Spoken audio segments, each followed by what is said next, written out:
بسم الله الرحمن الرحيم قد أفلح المؤمنون الذين هم في صلاتهم خاشعون والذين هم عن اللغو معرضون والذين هم للزكاة فاعلون والذين هم لفروجهم حافظون إلا على أزواجهم أو ما ملكت أيمانهم فإنهم غير ملومين. அத்தியாயம் அல் முஃமினூன் மக்காவில் அருளப்பட்டது. வசனங்கள் 118. அளவிலா கருணையும் இணையிலா கிருபையும் உடைய அல்லாஹுவின் திருப்பெயரால். சின்னமாக இறை நம்பிக்கையாளர்கள் வெற்றி பெற்று விட்டனர். அவர்கள் எத்தகையவர்கள் எனில் தங்களுடைய தொழுகையில் பயபக்தியை மேற்கொள்கின்றார்கள், மேலும் வீணானவற்றை விட்டு விலகி இருக்கின்றார்கள். இன்னும் ஜகாத்தை அதன் நெறிமுறைப்படி செயல்படுத்தக்கூடியவராயிருக்கின்றார்கள். மேலும் தங்களுடைய வெட்கத்தலங்களை பாதுகாக்கின்றார்கள். தங்களுடைய மனைவியரிடமோ தங்களுடைய வழக்கரங்கள் சொந்தமாக்கிக் கொண்ட பெண்களிடமோ தவிர. அத்தகைய நிலையில் அவர்கள் பழிப்பிற்குரியவர்கள் அல்லர். فَمَنِ ابْتَغَى وَرَاءَ ذَلِكَ فَأُولَئِكَ هُمُ الْعَادُونَ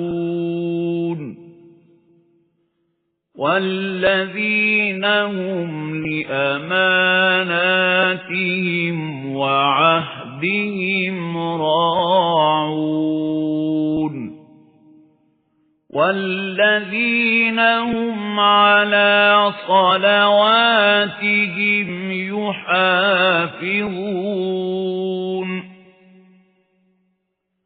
أُولَئِكَ هُمُ الْوَارِثُونَ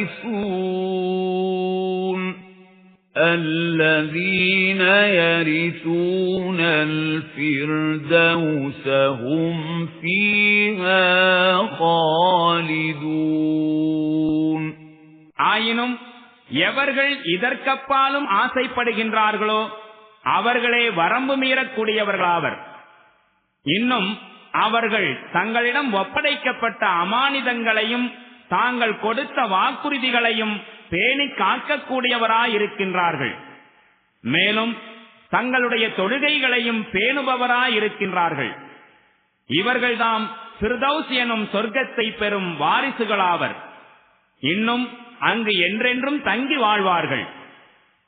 وَلَقَدْ خَلَقْنَا الْإِنسَانَ مِنْ سُلَالَةٍ مِنْ طِينٍ ثُمَّ جَعَلْنَاهُ نُطْفَةً فِي قَرَارٍ مَكِينٍ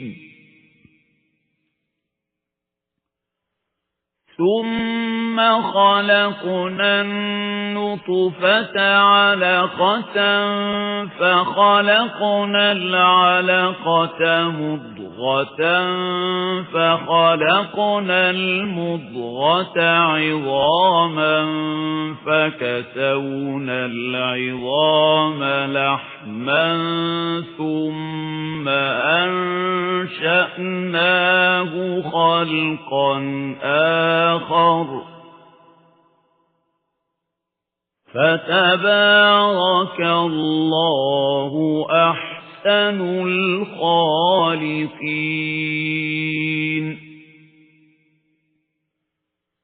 ثُمَّ ثُمَّ إِنَّكُمْ بَعْدَ ذَلِكَ لَمَيِّتُونَ ثُمَّ إِنَّكُمْ يَوْمَ الْقِيَامَةِ تُبْعَثُونَ மனிதனை நாம் களிமண்ணின் சத்திலிருந்து படைத்தோம். பின்னர் அவனை ஒரு பாதுகாப்பான இடத்தில் செலுத்தப்பட்ட விந்தாக ஆக்கினோம். பிறகு அந்த விந்தினை இரத்தக்கட்டியின் வடிவத்தில் அமைத்தோம். பின்னர் அந்த இரத்தக்கட்டியை சதைக்கட்டியாய் ஆக்கினோம். பிறகு அச்சதைக்கட்டியை எலும்புகளாய் ஆக்கினோம். பின்னர் அவ்வெலும்புகளை சதையால் போர்த்தினோம். பிறகு அதனை முற்றிலும் வேறொரு படைப்பாக வளரச் செய்தோம். பெரும் அருட்பேறுகள் உடையவன் ஆவான் அல்லாஹ். படைப்பாளர்களிலெல்லாம் மிக அழகான படைப்பாளன். பின்னர் நிச்சயமாக நீங்கள் இதற்கு பிறகு மரணிக்க கூடியவர்கள்தான். பிறகு சின்னமாக நீங்கள் மறுமை நாளில் எழுப்பப்படுவீர்கள். وَلَقَدْ خَلَقْنَا فَوْقَكُمْ سَبْعَ طَرَائِقَ وَمَا كُنَّا عَنِ الْخَلْقِ غَافِلِينَ وَأَنزَلْنَا مِنَ السَّمَاءِ مَاءً بِقَدَرٍ فَأَسْكَنَّاهُ فِي الْأَرْضِ وَإِنَّا عَلَى ذَهَابٍ بِهِ لَقَادِرُونَ فَأَنشَأْنَا لَكُم بِهِ جَنَّاتٍ مِّن نَخِيلٍ وَأَعْنَابٍ لَكُمْ فِيهَا فَوَاكِهُ كَثِيرَةٌ وَمِنْهَا تَأْكُلُونَ وَشَجَرَةً تَخْرُجُ مِنْ طُورِ سَيْنَاءَ تَنبُتُ بِالدُّهْنِ وَصِبْغٍ لِلْآكِلِينَ சின்னமாக நாம் உங்களுக்கு மேலே 7 பாதைகளை படைத்திருக்கின்றோம். மேலும் படைக்கும் கலையில் நாம் எதுவும் அறியாதவராக இல்லை. இன்னும் வானிலிருந்து நாம் சரியாக கணக்கிட்டு குறிப்பிட்ட அளவு மழையை இறக்கினோம்.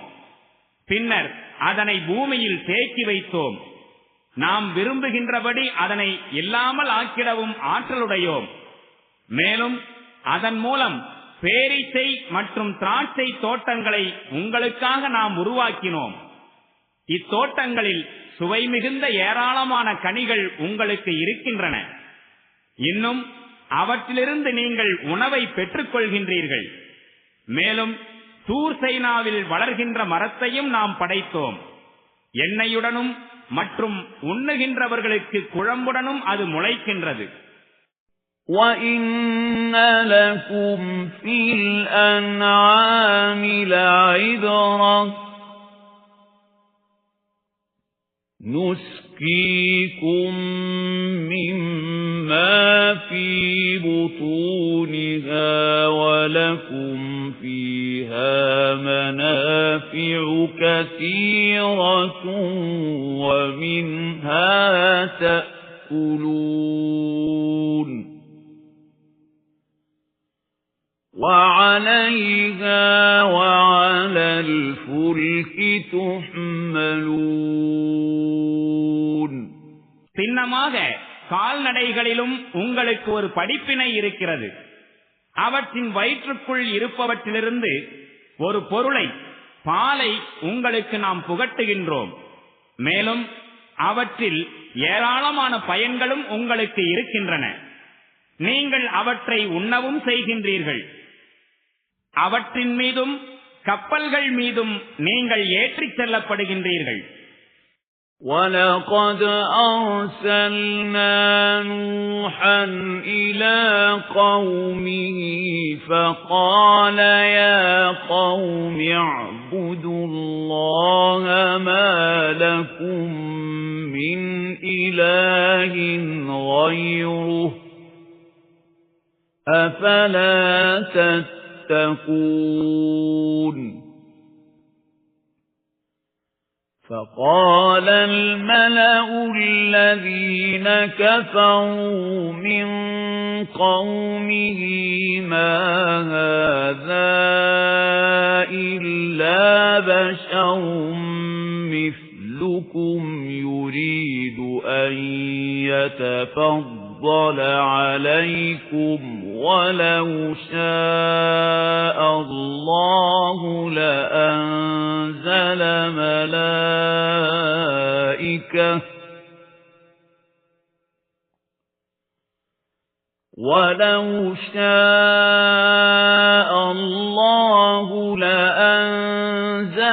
مَلَائِكَةً مَا سَمِعْنَا بِهَذَا فِي آبَائِنَا الْأَوَّلِينَ إِنْ هُوَ إِلَّا رَجُلٌ بِهِ جِنَّةٌ فَتَرَبَّصُوا بِهِ حَتَّى حِينٍ சின்னமாக நாம் நூஹை அவருடைய சமூகத்தாரிடம் அனுப்பினோம். அவர் கூறினார், என் சமுதாய மக்களே, அல்லாஹுவுக்கு அடிபணியுங்கள். அவனைத் தவிர வணக்கத்திற்குரிய இறைவன் உங்களுக்கு வேறு யாரும் இல்லை. நீங்கள் அஞ்ச மாட்டீர்களா? அவருடைய சமுதாயத்தில் அதனை ஏற்றுக்கொள்ள மறுத்த தலைவர்கள் கூறலானார்கள், இவர் உங்களைப் போன்ற மனிதரே என்று வேறில்லை. இவர் உங்களை விட உயர்வடைய வேண்டும் என நினைக்கின்றார். அல்லாஹ் யாரையேனும் தூதராக அனுப்ப நாடியிருந்தால் வானவர்களை அனுப்பி வைத்திருப்பான். மனிதர் இறை தூதராய் வருவார் எனும் இச்செய்தியை எங்கள் மூதாதையரிடமிருந்து நாங்கள் ஒருபோதும் கேள்விப்பட்டதில்லையே. இந்த மனிதருக்கு கொஞ்சம் பைத்தியம் பிடித்திருக்கின்றது என்பதை தவிர வேறொன்றும் இல்லை. இவருடைய விஷயத்தில் இன்னும் சிறிது காலம் பொறுத்திருந்து பாருங்கள். இவருடைய பைத்தியம் தெளியக்கூடும். قَالَ رَبِّ انصُرْنِي بِمَا كَذَّبُونِ فَأَوْحَيْنَا إِلَيْهِ أَنِ اصْنَعِ الْفُلْكَ بِأَعْيُنِنَا وَوَحْيِنَا فَإِذَا جَاءَ أَمْرُنَا وَفَارَتِ النُّورُ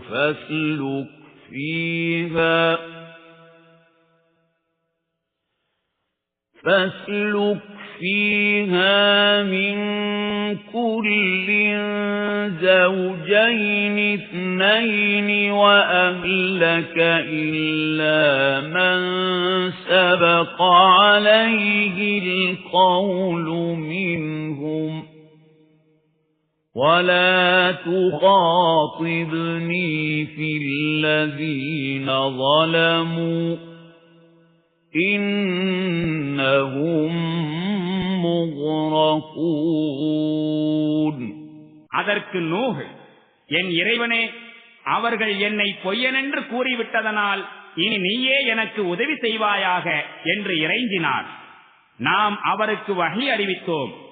நாம் அறிவிக்கின்றபடியும் நமது கண்காணிப்பிலும் ஒரு கப்பலை தயார் செய்யும். பின்னர் நம் கட்டளை வந்ததும் உலையிலிருந்து தண்ணீர் பொங்கி எழ ஆரம்பித்தால் எல்லா வகை பிராணிகளிலிருந்தும் ஒவ்வொரு ஜோடியையும் உமது குடும்பத்தாரையும் அதில் ஏற்றிக்கொள்ளும். அவர்களில் யாருக்கு எதிராக முன்னரே தீர்ப்பாகிவிட்டதோ அவர்களை தவிர. மேலும் கொடுமைக்காரர்களை பற்றி நீர் எம்மிடம் எதுவும் பேசாதீர்.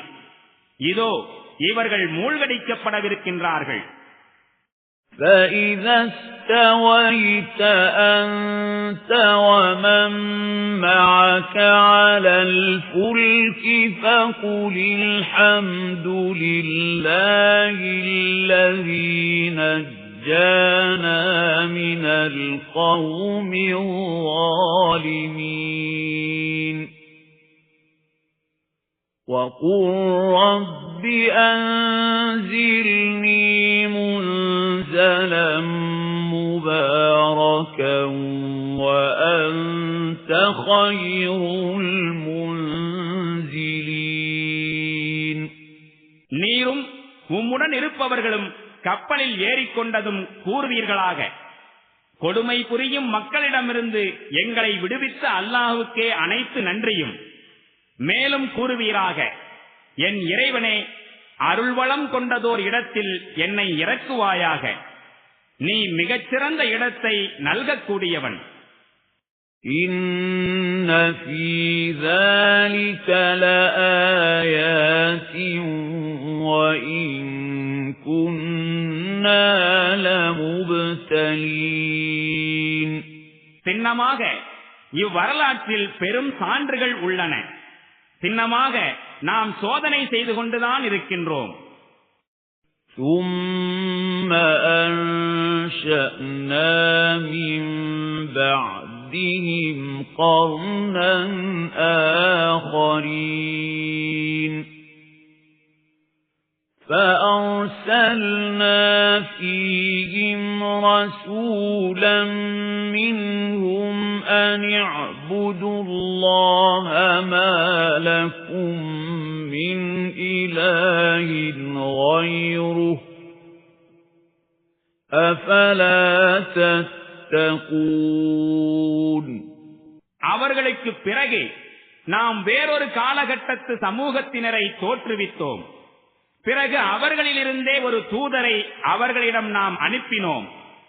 அவர் அவர்களுக்கு இவ்வாறு அழைப்பு விடுத்தார்: அல்லாஹ்வுக்கு அடிபணியுங்கள், அவனை தவிர வணக்கத்திற்குரிய இறைவன் உங்களுக்கு வேறு யாரும் இல்லை.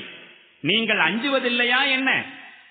وَقَالَ الْمَلَأُ مِنْ قَوْمِهِ الَّذِينَ كَفَرُوا وَكَذَّبُوا بِلِقَاءِ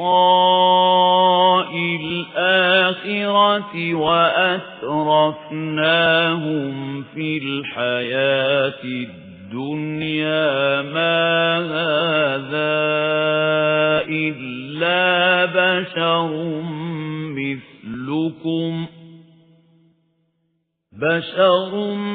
مثلكم يأكل مما تأكلون منه ويشرب مما تشربون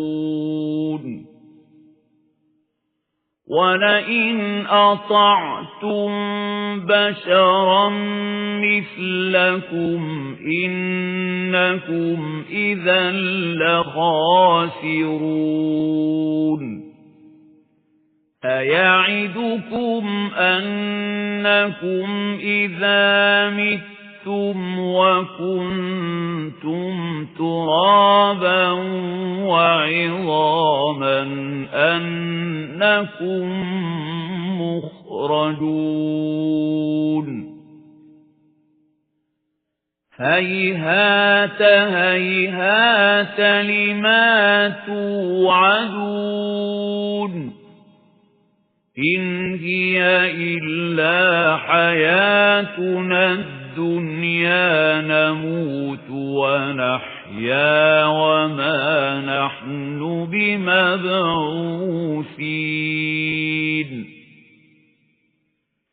إِنْ هُوَ إِلَّا رَجُلٌ افْتَرَى عَلَى اللَّهِ كَذِبًا وَمَا نَحْنُ لَهُ بِمُؤْمِنِينَ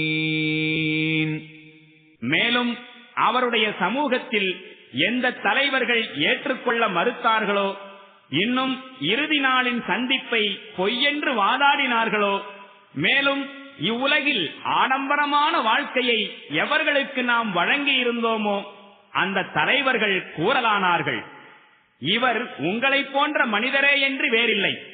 நீங்கள் உண்ணுகின்றவற்றையே இவரும் உண்ணுகின்றார், மேலும் நீங்கள் பருகுகின்றவற்றையே இவரும் பருகுகின்றார். எனவே உங்களைப் போன்ற ஒரு மனிதருக்கு நீங்கள் கீழ்ப்படிவீர்களாயின் அப்போது சின்னமாக நீங்கள் இழப்பிற்குரியவர்களாகிவிடுவீர்கள்.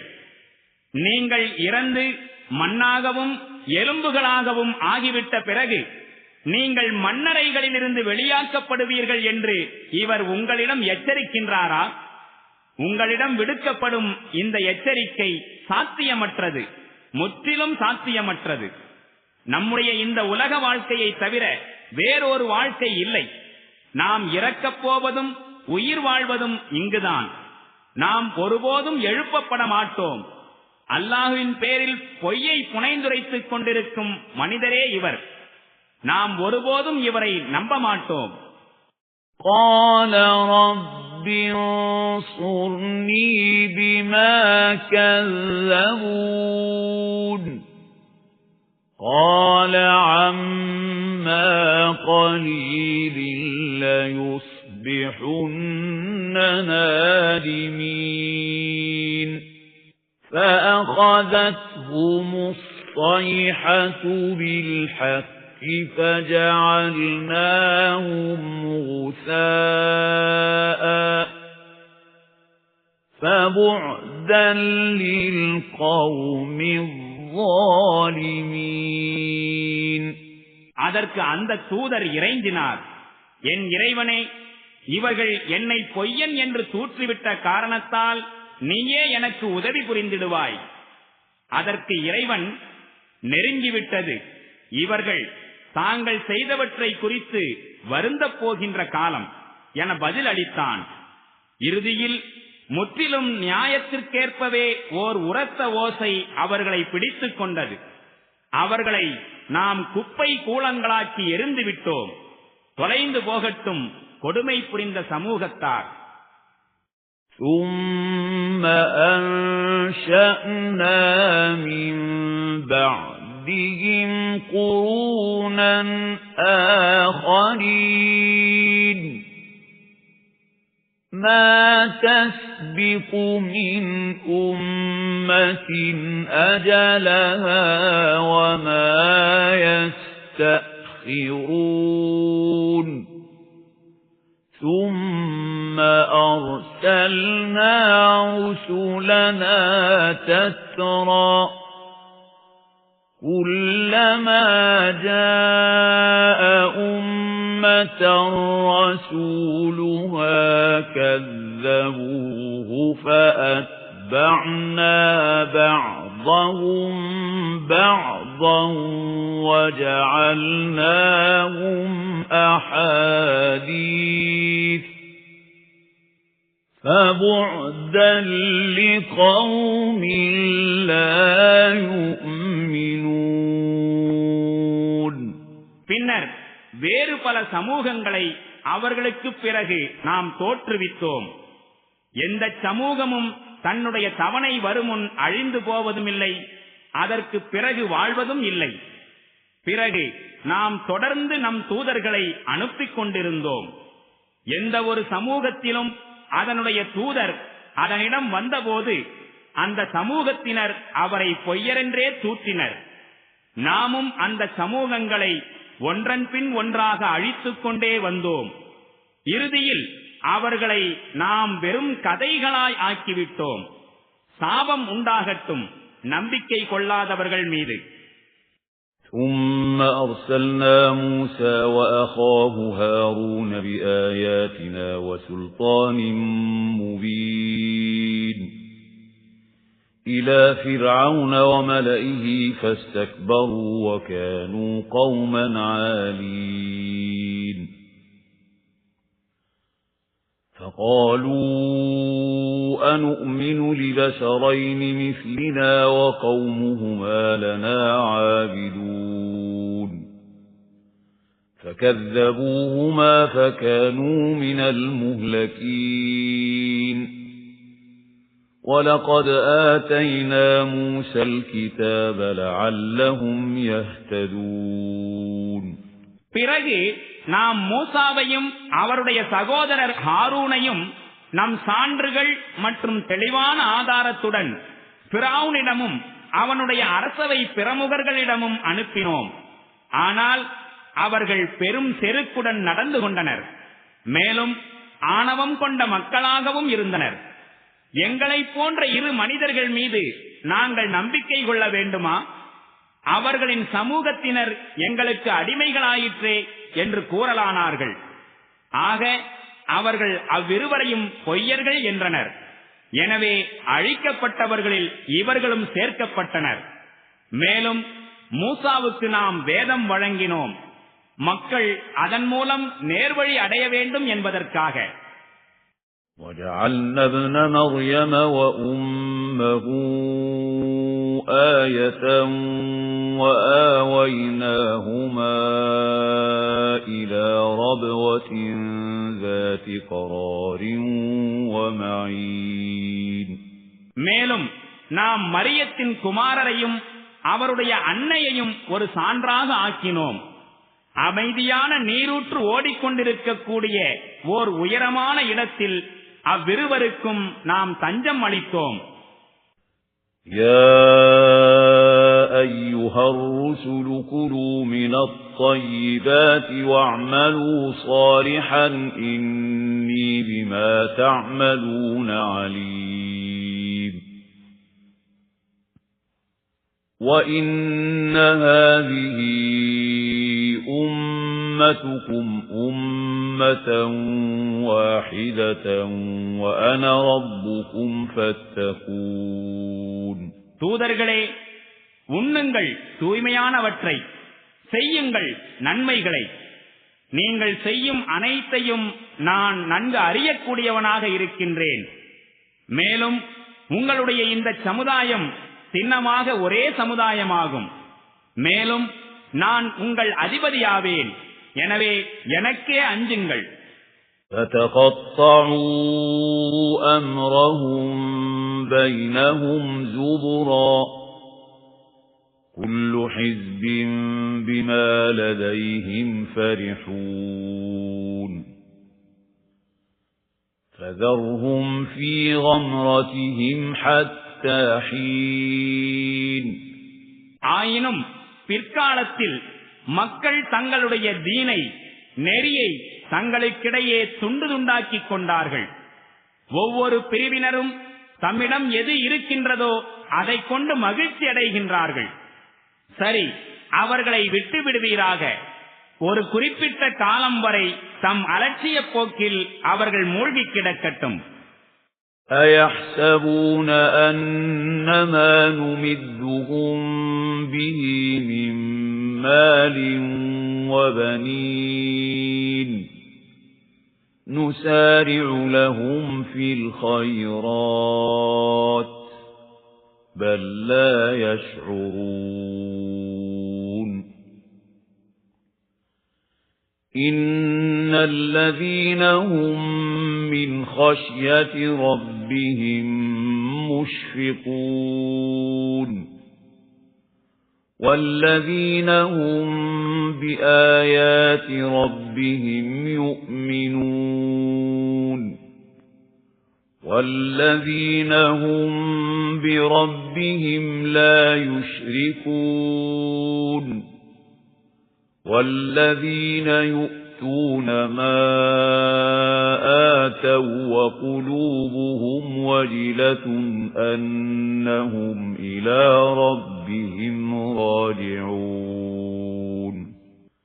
أُولَئِكَ يُسَارِعُونَ فِي الْخَيْرَاتِ وَهُمْ لَهَا سَابِقُونَ.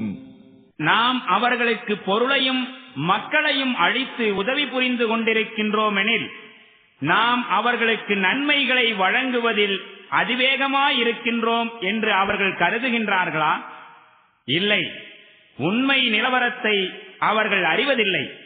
உண்மையில் எவர்கள் தம் இறைவனின் அச்சத்தால் நடுங்கக்கூடியவர்களாயிருக்கின்றார்களோ, மேலும் எவர்கள் தம் இறைவனின் வசனங்கள் மீது நம்பிக்கை கொள்கின்றார்களோ, இன்னும் எவர்கள் தம் இறைவனுக்கு எவரையும் இணை வைக்காதிருக்கின்றார்களோ, எவர்கள் தான தர்மங்கள் வழங்கிக் கொண்டிருக்கின்றார்களோ, மேலும் தம் இறைவனிடம் திரும்பிச் செல்ல வேண்டியவர்களாயிருக்கின்றோம் எனும் எண்ணத்தில் இதயம் நடுங்கியவாறு இருக்கின்றார்களோ, அத்தகையவர்கள் மட்டுமே நன்மைகளின் பக்கம் விரைந்து செல்பவர்களாகவும் அவர்கள் ஒருவரை ஒருவர் முந்திச் சென்று அவற்றை அடையக்கூடியவர்களாகவும் இருக்கின்றனர்.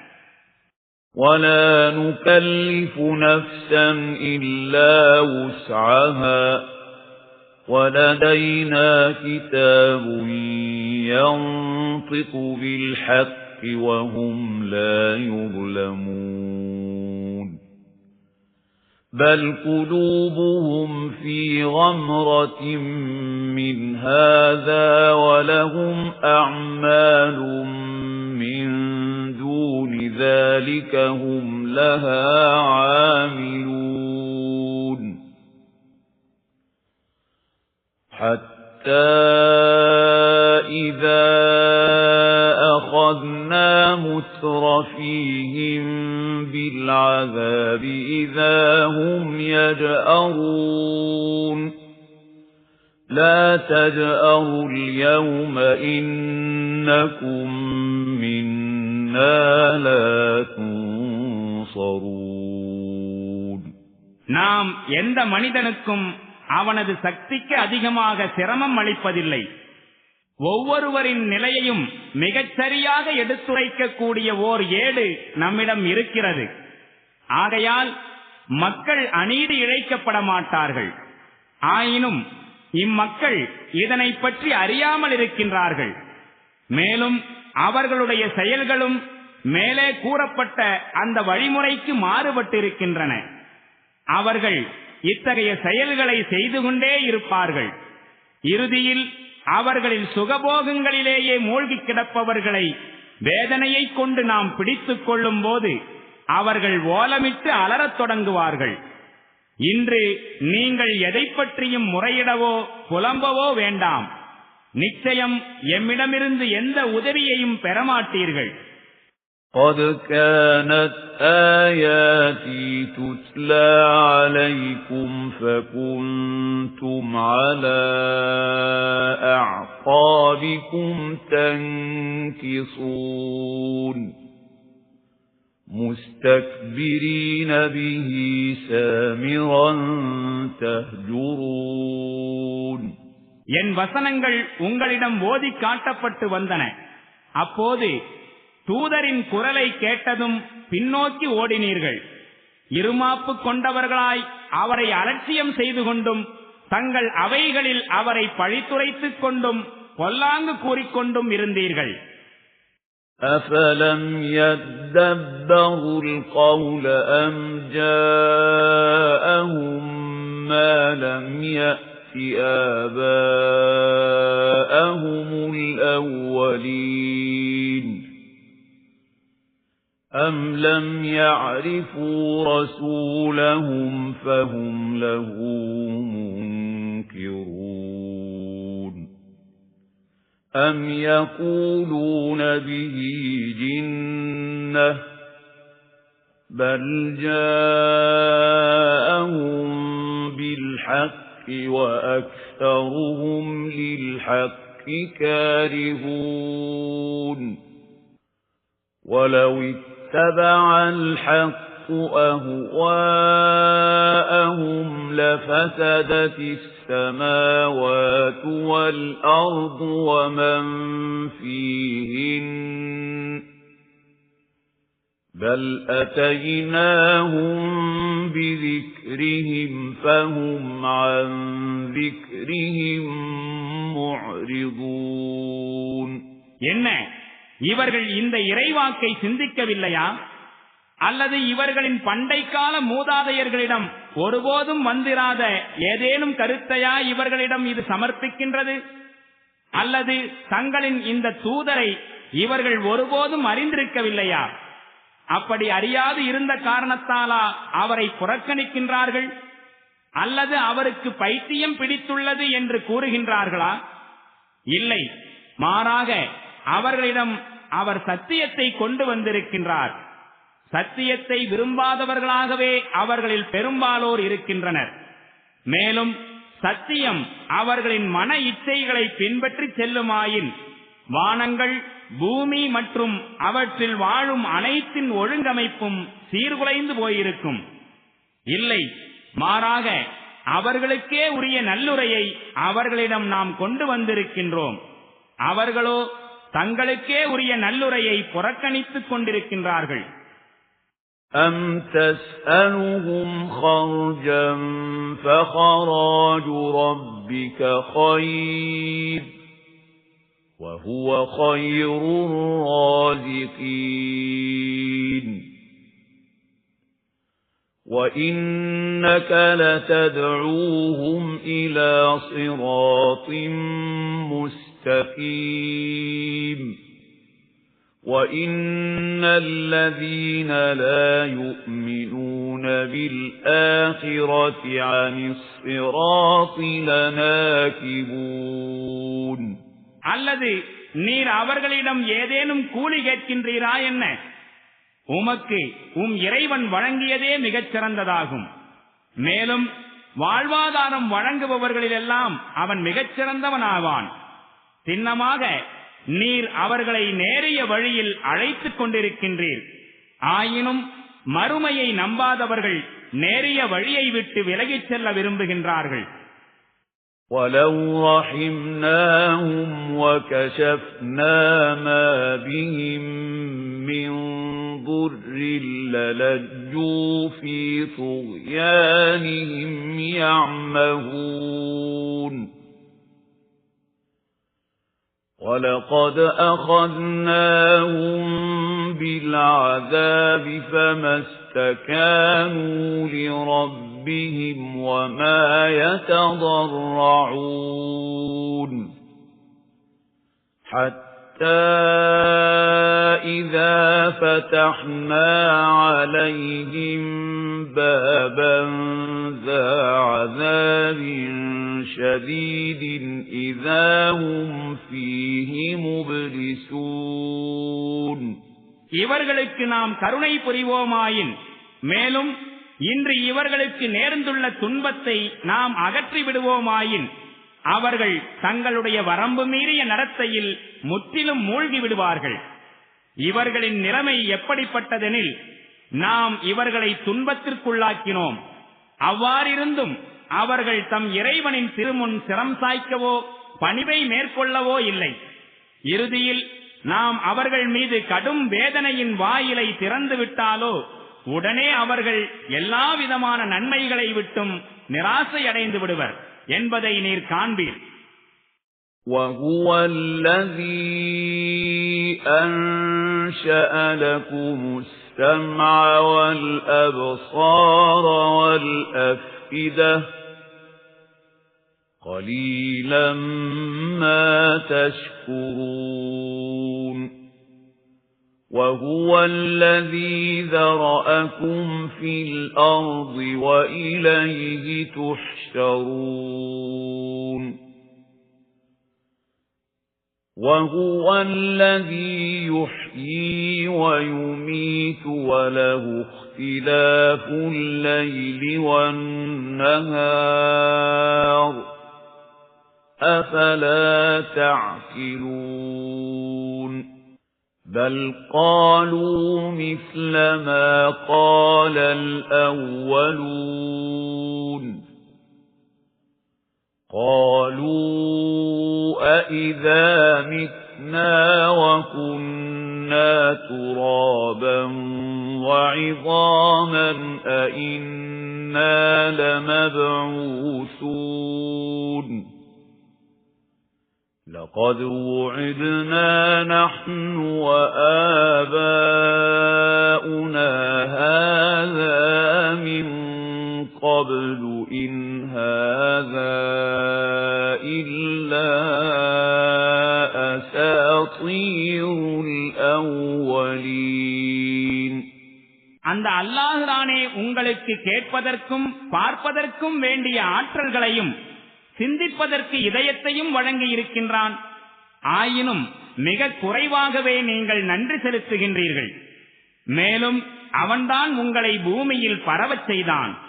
மேலும் அவன் பக்கமே நீங்கள் ஒன்று சேர்க்கப்படுவீர்கள். அவனே வாழ்வளிக்கின்றான், மரணமடையச் செய்கின்றான். மேலும் இரவு பகல் மாறி மாறி வருவது அவன் கட்டுப்பாட்டிலேயே உள்ளது. இவையெல்லாம் உங்கள் அறிவுக்கு புலப்படவில்லையா என்ன? ஆயினும் இவர்களுடைய முன்னோர்கள் கூறியதைப் போன்றே இவர்களும் கூறுகின்றார்கள். இவர்கள் சொல்கிறார்கள், நாங்கள் இறந்து மண்ணோடு மண்ணாகவும் உக்கிய எலும்புகளாகவும் ஆன பின்னர் மீண்டும் உயிர்ப்பித்து எழுப்பப்படுவோமா என்ன? இத்தகைய எச்சரிக்கைகளை நாங்களும் நிறைய கேள்விப்படுகின்றோம். இதற்கு முன்னர் எங்கள் முன்னோர்களும் கேள்விப்பட்டிருக்கின்றார்கள். இவை தொன்மையான கட்டுக்கதைகளே அன்றி வேறில்லை. قُلْ لِمَنِ الْأَرْضُ وَمَنْ فِيهَا إِن كُنتُمْ تَعْلَمُونَ سَيَقُولُونَ لِلَّهِ قُلْ أَفَلَا تَذَكَّرُونَ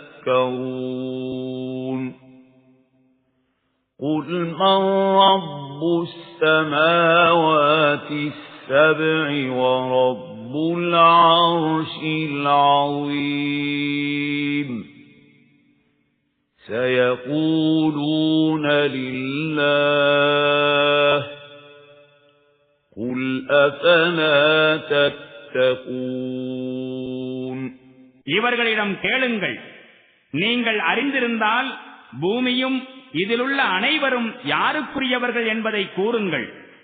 சின்னமாக அதற்கு அவர்கள் பதில் அளிப்பார்கள், அல்லாஹுக்குரியவர்கள் என்று. பிறகு நீங்கள் ஏன் உணர்ந்து கொள்வதில்லை என்று கேளுங்கள்.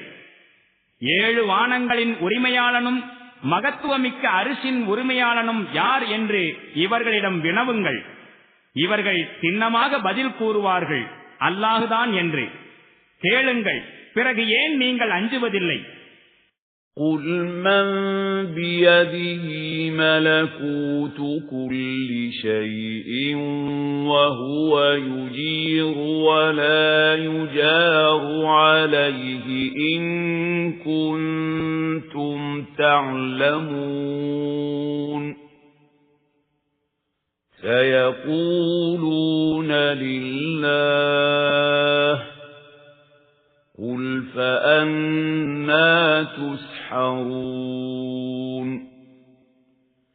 بَلْ أَتَيْنَاهُمْ بِالْحَقِّ وَإِنَّهُمْ لَكَاذِبُونَ மேலும் அவர்களிடம் கேளுங்கள், உங்களுக்கு தெரிந்தால் சொல்லுங்கள், ஒவ்வொரு பொருளின் மீதுள்ள அதிகாரமும் யாருடைய கைவசம் இருக்கின்றது என்றும், மேலும் அனைவருக்கும் அபயம் அளிப்பவனும் எவராலும் அபயம் அளிக்கப்பட முடியாதவனும் யார் என்றும்.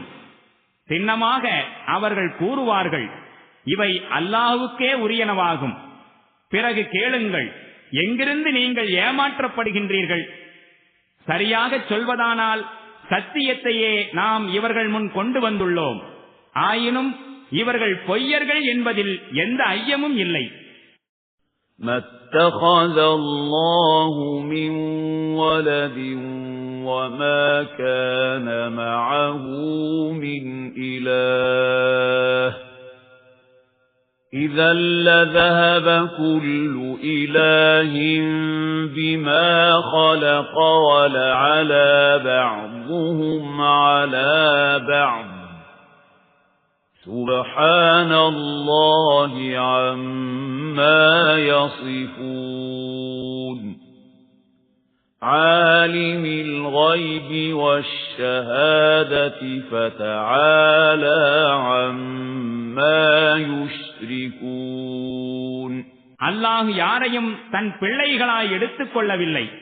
மேலும் அவனுடன் வேறு எந்த கடவுளும் இல்லை. அவ்வாறு இருந்திருந்தால் ஒவ்வொரு கடவுளரும் தன் படைப்புகளை அழைத்துக் கொண்டு தனியே சென்றிருப்பர். மேலும் ஒருவர் மற்றவரை விட மேலோங்க முனைந்து கொண்டிருப்பர். மிக தூய்மையானவனாக இருக்கின்றான் அல்லாஹ் இவர்கள் புனைந்துரைக்கும் தன்மைகளை விட்டு. வெளிப்படையானவற்றையும் மறைவானவற்றையும் அறியக்கூடியவனாக இருக்கின்றான்.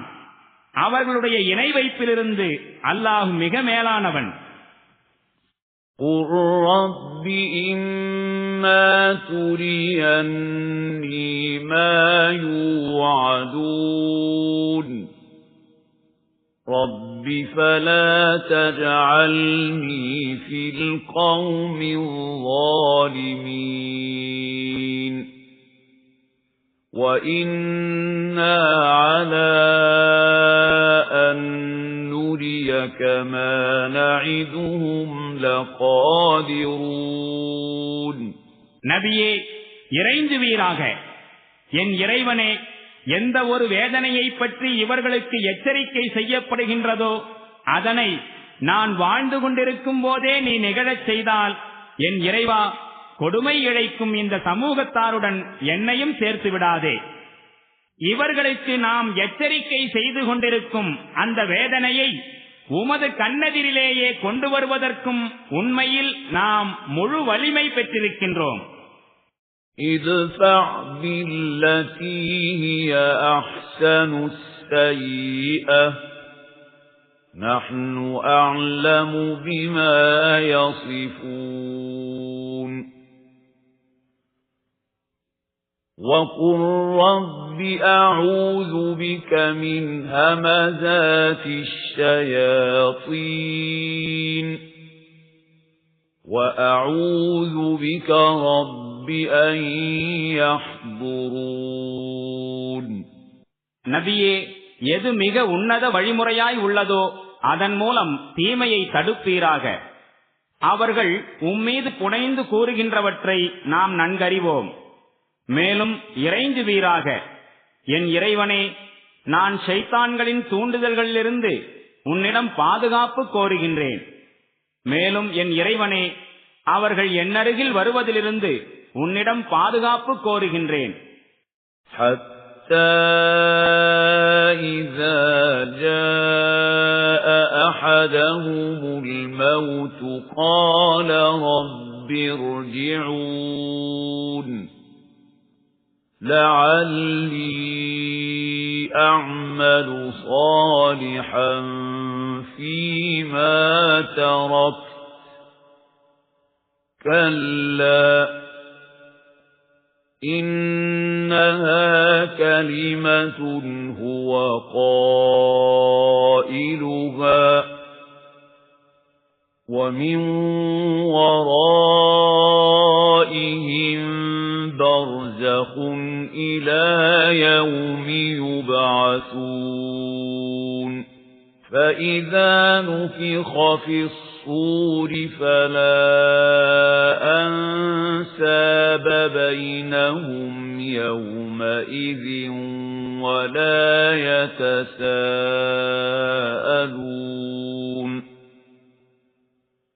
فمن ثقلت موازينه فأولئك هم المفلحون இம்மக்கள் தம் செயல்களை விட்டு விலகிக் கொள்ளவே மாட்டார்கள்.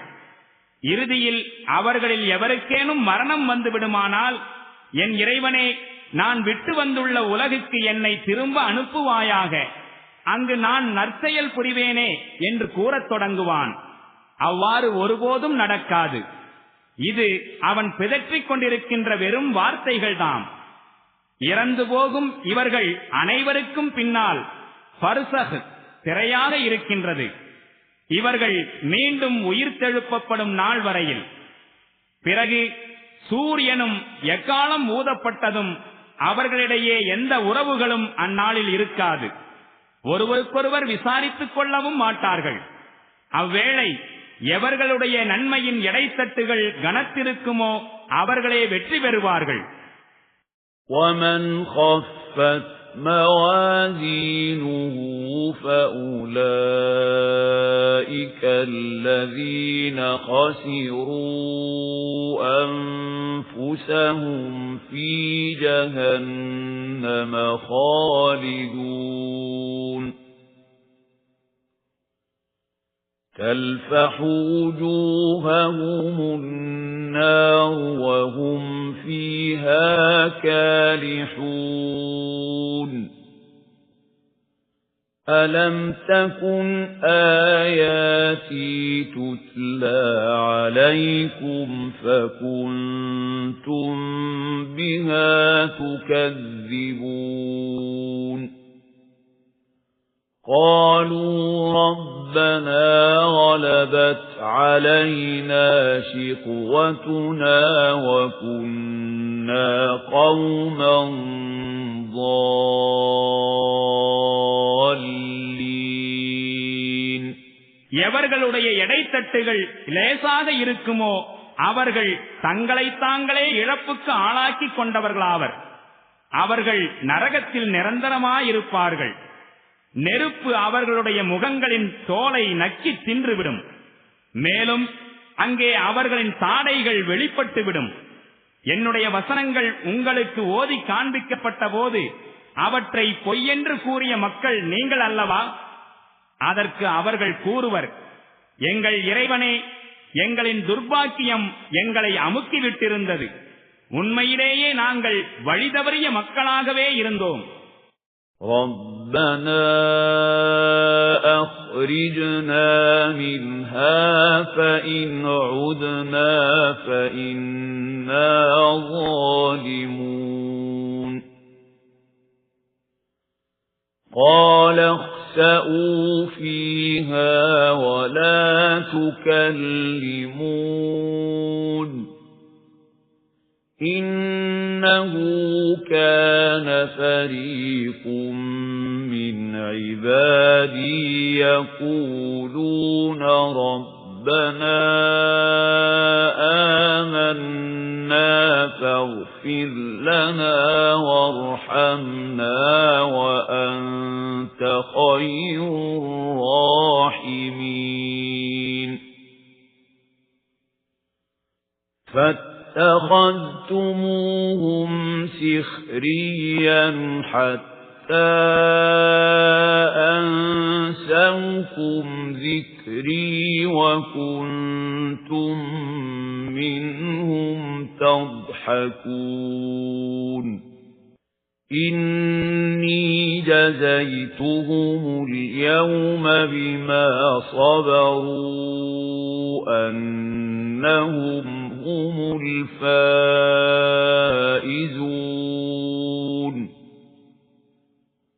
قَالَ كَمْ لَبِثْتُمْ فِي الْأَرْضِ عَدَدَ سِنِينَ قَالُوا لَبِثْنَا يَوْمًا أَوْ بَعْضَ يَوْمٍ فَاسْأَلِ الْعَادِّينَ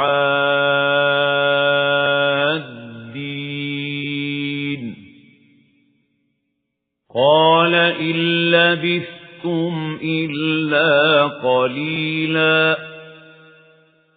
لَوْ أَنَّكُمْ كُنتُمْ تَعْلَمُونَ أَفَحَسِبْتُمْ أَنَّمَا خَلَقْنَاكُمْ عَبَثًا وَأَنَّكُمْ إِلَيْنَا لَا تُرْجَعُونَ எங்கள் இறைவனே, இப்பொழுது எங்களை இதிலிருந்து வெளியேற்றிவிடு. நாங்கள் மீண்டும் இவ்வாறு தவறு செய்தால் நிச்சயம் நாங்கள் கொடுமைக்காரர்களாவோம். அல்லாஹு பதிலளிப்பான், விலகிச் செல்லுங்கள் என் எதிரிலிருந்து, அதிலேயே வீழ்ந்து கிடங்கள், என்னிடம் பேசாதீர்கள். என் அடியார்களில் சிலர், எங்கள் இறைவனே, நாங்கள் நம்பிக்கை கொண்டோம், எனவே எங்களை நீ மன்னித்து எங்களுக்கு கருணை புரிவாயாக. கருணை புரிவோரிலெல்லாம் நீயே சிறந்த கருணையாளன் என்று இறைஞ்சிக் கொண்டிருந்தார்கள். அப்போது நீங்கள் அவர்களை ஏளனம் செய்து கொண்டிருந்தீர்கள்.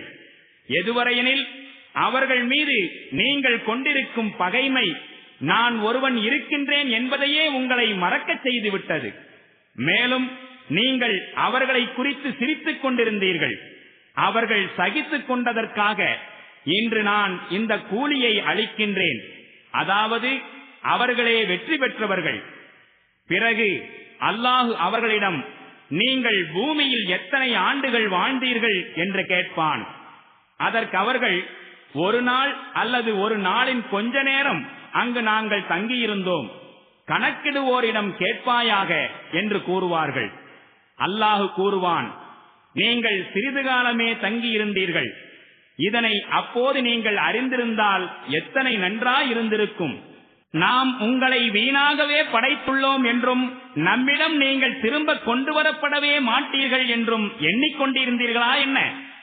فَتَعَالَى اللَّهُ الْمَلِكُ الْحَقُّ لَا إِلَٰهَ إِلَّا هُوَ رَبُّ الْعَرْشِ الْكَرِيمِ وَمَن يَدْعُ مَعَ اللَّهِ إِلَٰهًا آخَرَ لَا بُرْهَانَ لَهُ بِهِ فَإِنَّمَا حِسَابُهُ عِندَ رَبِّهِ إِنَّهُ لَا يُفْلِحُ الْكَافِرُونَ. மிக உயர்ந்தவனாவான் உண்மையான அரசனாகிய அல்லாஹ். அவனைத் தவிர வேறு இறைவன் இல்லை. சங்கைமிகு அரிசின் உரிமையாளன். யாரேனும் அல்லாஹுடன் வேறொரு கடவுளை அழைத்தால் அது பற்றி அவனிடம் எந்த ஆதாரமும் இல்லாத நிலையில் அவனுடைய கணக்கு அவனுடைய இறைவனிடமே உள்ளது. இத்தகைய நிராகரிப்பாளர்கள் ஒருபோதும் வெற்றி பெறுவதில்லை. وَقُلْ رَبِّ اغْفِرْ وَارْحَمْ وَأَنْتَ خَيْرُ الرَّاحِمِينَ. நபியே, நீர் இறைஞ்சுவீராக. என் இறைவனே, மன்னித்து கிருபை செய்வாயாக. கிருபை செய்பவர்களிலெல்லாம் நீயே மிகச் சிறந்தவன்.